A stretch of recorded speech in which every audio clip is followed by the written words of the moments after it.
बुद्ध के आंसू। बुद्ध कथा।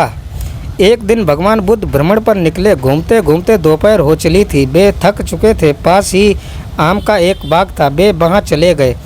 बाग में लगे पेड़ आमों से लदे हुए थे। कई आम नीचे गिरे हुए थे। महात्मा बुद्ध को तब तक भूख लग आई थी। वे पेड़ के नीचे गिरे आमों को उठाकर खाने लगे।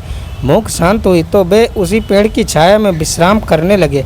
कुछ देर बाद बाग में कुछ युवक आए। आमों से लदे पेड़ देख वे पत्थर मारकर उन्हें तोड़ने लगे। वे इस बात से अनभिज्ञ थे कि उसी पेड़ के दूसरी ओर बुद्ध विश्राम कर रहे हैं। एक युवक ने एक आम को निशाना साधकर पत्थर फेंका, किंतु उसका निशाना चूक गया और वह पेड़ के दूसरी ओर आराम कर रहे बुद्ध के सिर पर जा लगा। बुद्ध के सिर से रक्त की धारा बह निकली।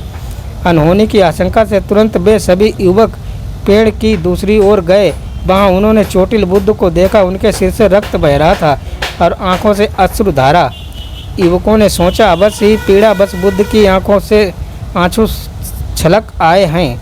जिस युवक ने पत्थर फेंका था वह अपराध बोध से भर उठा और कहने लगा, भगवान मैं क्षमा प्रार्थी हूँ। मेरे कारण आप ये पीड़ा भोग रहे हैं। आपकी आंखों से बहने वाले आंसुओं का कारण मैं हूँ।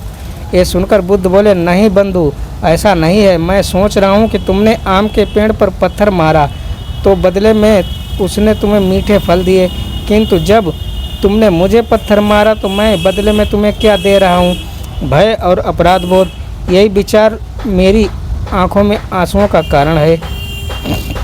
सीख। दोस्तों, महात्मा बुद्ध सीख देते हैं कि हमें आम के पेड़ की तरह होना चाहिए, परोपकार की भावना से ओतप्रोत और सदा दूसरों के भले के बारे में सोचने वाला।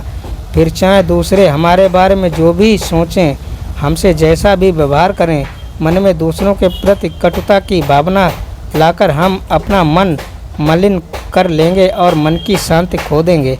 इसलिए सदा दूसरों का भला सोचें, भला करें। भलाई कभी व्यर्थ नहीं जाती।